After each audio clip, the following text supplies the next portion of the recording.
Ternyata dari studio. Pak Faruroji silakan. Kalau ini Pak Faruroji. sibuk baruan. Ini langkah Anies.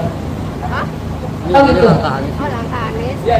Oke siap. Oke, saya nanti Oh, ya sudah.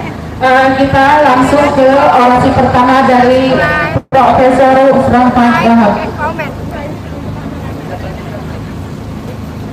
Baik, karena sudah ada Bapak Faruroji dan Bapak Wahab, kalau tidak ada pernyataan singkat, kami minta untuk langsung melakukan orasi pertama.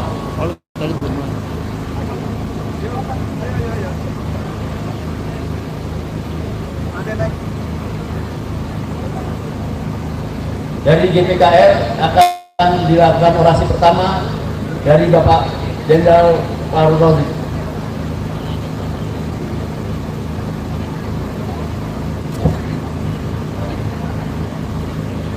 Assalamualaikum warahmatullahi wabarakatuh. Waalaikumsalam warahmatullahi wabarakatuh. Alhamdulillah, saya Jenderal Purnawirawan Fahrul Razi. Saya senang sekali berada di tengah teman-teman semua yang punya kesamaan sikap, anti kezoliman, menegakkan keadilan, dan cinta kepada negara kesatuan Republik Indonesia. Betul! Hari ini kita kumpul di sini tidak ada lain untuk mendorong semangat hakim-hakim konstitusi yang kita muliakan dan memberikan beberapa nasihat kepada beliau-beliau itu agar dapat melaksanakan tugasnya dengan penuh kesungguhan dan menegakkan keadilan demi masa depan bangsa yang lebih baik. Betul? Jadi apa yang mereka diskusikan dan akan diputuskan tidak semata-mata terkait dengan hasil pemilu. Betul? Tetapi juga sangat terkait dengan masa depan bangsa Indonesia yang saat ini sedang dalam keadaan yang sangat tidak baik-baik saja. Betul? Betul. Kalau kita memberi nasihat kepada beliau-beliau itu sudah pantas, karena kita ini rakyat. Rakyat menurut konstitusi adalah pemegang kedaulatan rakyat di Indonesia, betul? Jadi kedaulatan rakyat itu bukan di tangan presiden, bukan di tangan penjabat siapapun, tapi berada di tangan rakyat. Betul? Bukan berarti kita sombong seolah-olah kita lebih baik, bukan. Tapi agama kita mengajarkan kalau kita tidak sering memberikan saling nasihat satu sama lain, maka kita akan rugi. Itu yang disebut dalam surat Al-Asri bahwa manusia dalam keadaan rugi kecuali yang saling nasihat menasihati, menegakkan kebenaran dan kesabaran. Betul? Benar. Apa nasihat kita kepada beliau-beliau itu? Paling utama, laksanakan tugas Pak dengan sebaik-baiknya dan seadil-adilnya. Kemudian juga kita nasihati bagaimana yang tercantum di sini, di belakang ini. Jangan pernah tergoda oleh macam-macam godaan-godaan duniawi. Tetapi dan juga jangan takut dengan ancaman-ancaman apapun. Tetapi takut satu-satunya hanya kepada ancaman Tuhan. Betul? Dan kemudian kalau sampai menyimpang dari itu, berarti bapak-bapak ini zolim.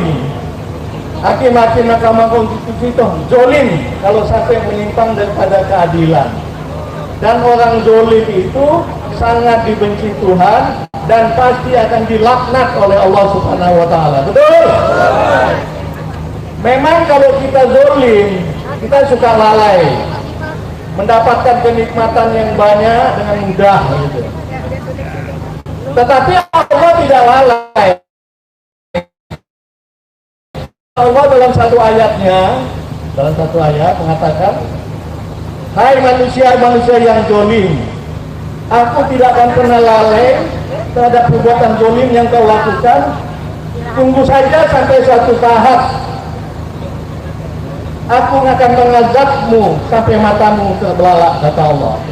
Itu ada, saya lupa suratnya, bunyinya ya, wala tasabanallahu kafiran amma ya'malu zalimun innama yu'alqukum wa tawsiqul. Artinya Sampai suatu saat matamu akan terbelalak karena azabku, kata Allah. Kemudian juga kita ingatkan betul-betul menegakkan amanah dan keadilan. Karena sebagai pemimpin di bidang kehakiman, Mahkamah Konstitusi ini dituntut Allah untuk melaksanakan amanah dan melaksanakan undang-undang, dan jangan sekali-kali menyimpang dari itu, dan diancam juga oleh Allah dalam hal itu bahwa sesungguhnya aku maha mendengar dan maha melihat. Jadi kalau seandainya hakim-hakim konstitusi ini menyimpang dari amanah Allah, yang menyimpang dari undang-undang, maka saja bagaimanapun ini disembunyikan, Allah maha mendengar dan maha melihat. Oleh itu kembali sama-sama kita ingatkan kepada hakim itu supaya betul-betul mereka menegakkan kebenaran dan keadilan untuk menghasilkan keputusan yang terbaik. Keputusan akan disampaikan pada tanggal 22 April. Mohon maaf, ini Pak, tidak ada yang melempar-lempar. Tertib. Tidak ada yang melempar-lempar.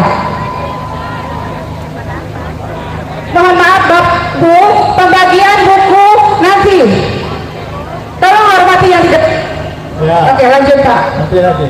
Kata Allah, innallaha ya'murukum an tu'adul amanati ila ahliha wa idza hakamtum bainan nasi an tahkumu bi adli. Innallaha ni'ma ya'idzu bihi innallaha kana sami'an basir.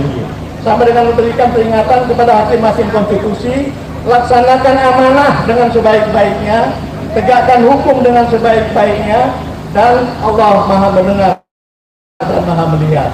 Dengan itu mudah-mudahan hakim konstitusi berpikir berkali-kali, tidak ada yang bisa dia sembunyikan, diri secara tertutup pun Allah akan tahu, dan azab Allah akan pasti akan menimpanya suatu waktu. Terima kasih. Bila taufiq wal hidayah. Assalamualaikum warahmatullahi wabarakatuh. Waalaikumsalam warahmatullahi wabarakatuh. Allahu Akbar. Allahu Akbar. Allahu Akbar. Allahu Akbar. Allahu Akbar. Allahu Akbar. Merdeka. Merdeka. Terima kasih. Bapak Jenderal Fahrul Razi ini bukan saja seorang jenderal yang ngurus panutan kita, tetapi beliau seorang kiai, mantan menteri agama. Sebelum kita lanjutkan pernyataan sikap dari FPDN, di atas sudah ada Bapak Profesor Dr. Rahman Wahab dari BPKN juga, kami silakan untuk menyampaikan 3 menit.